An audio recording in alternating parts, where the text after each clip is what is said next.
Kyle was commissioned to be built in 1912 by the Reed Newfoundland Company.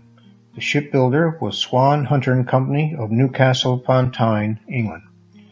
The Kyle arrived in St. John's in April of 1913. She measured 220 feet in length, 32 feet wide with a depth of 18 feet, and gross tonnage of 1,055 tons. The Kyle contained 6 furnaces and had a speed of 22 miles per hour, or 19 knots. The Kyle had the most up-to-date radio of its time installed and was equipped with a heavy front end for the purpose of icebreaking. The Kyle came to be known as the Bulldog of the North. While not being the largest in the Reed Company fleet, she was the fastest. The Kyle spent her first 2 years serving communities on the northeast coast of the island of Newfoundland and on the Labrador coast. During the first year of World War I, the Kyle was transferred to the ferry run between Port aux Basques, Newfoundland and North Sydney, Nova Scotia, replacing ferries that were requisitioned by the British Admiralty. The Kyle remained on the ferry run for 10 years. In 1923, the Kyle steamed through ice to Pass Island near Harbour Grace to rescue some 52 residents from starvation. The Kyle would often steam up and down the coast providing much-needed medical aid, such as supplies and government nurses and doctors. At times, the Kyle carried livestock as well as dry goods to distant coastal communities. Passengers could number up to 350, even though there were only berths for 160 total. In 1927, William Randolph Hearst, owner of the newspaper The New York Daily Mirror, sponsored a non-stop flight from Maine to Rome. He purchased a Fokker monoplane and named it Old Glory. The flight departed Maine on September 6th. On September 7th, a SOS was heard by the steamship Transylvania. A search ensued, consisting of 52 vessels. Nothing was found. Mr. Hearst then chartered the Kyle under Captain Ben Taverner to take part in the search. Captain Taverner and crew located the wreckage of Old Glory within 3 days.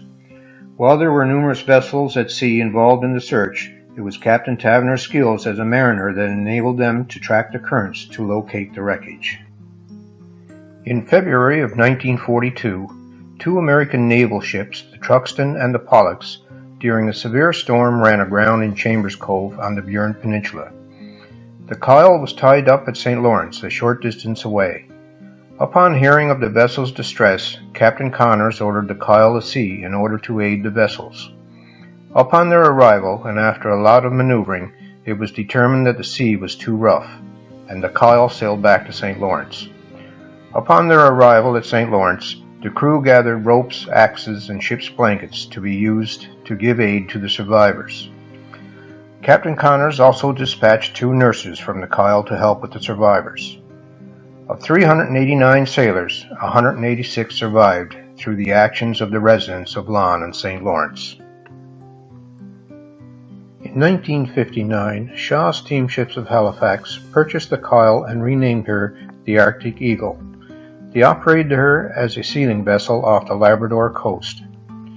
In 1961, the Earl brothers of Carbonear bought the steamer and restored her original name, Kyle. The Earl brothers also used her as a sealing vessel until the spring of 1965, at which time she sustained damage from an iceberg. The Kyle returned to Carbonear, where it was determined that the cost of repairs would be too great. The Kyle was then moored off at Harbour Grace to await its fate. The Earl brothers sold the vessel for scrap to Dominion Metals. In a fierce nor'easter wind, the Kyle broke free of her anchorage and was pushed further into the harbor and upon the shallows of Riverhead. Seawater entered her hull, helping to further embed her into the sandy shallows. In 1972, the provincial government bought the Kyle and let her stay in the shallows.